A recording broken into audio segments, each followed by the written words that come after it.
What's up, everyone? Welcome to Program Your Remote. Today I'm going to show you how to change your front lights, also called the map lights, in a Mazda CX-5. This is a 2020 model here, but it will be the same on a few different years. So I think we're going to need to do this. I'm going to use a trim tool here. If you don't have one of these available, you can just use a flathead screwdriver. You'll just want to be careful so we don't damage this lens. But we're gonna basically just pry this lens out, and we want to come from the front of it, the part that's closer to the windshield.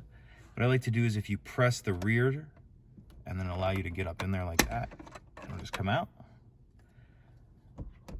And yours may be burnt out, but if not, I'd recommend turning it off before you touch it, because that gets pretty warm.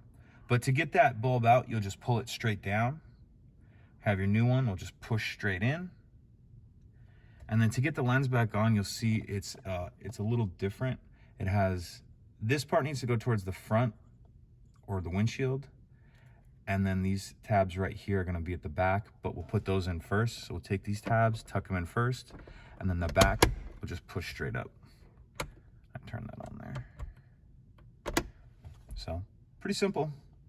If you have any questions, please let me know. If you could take a second to like and subscribe, it helps us out, and I'd appreciate it.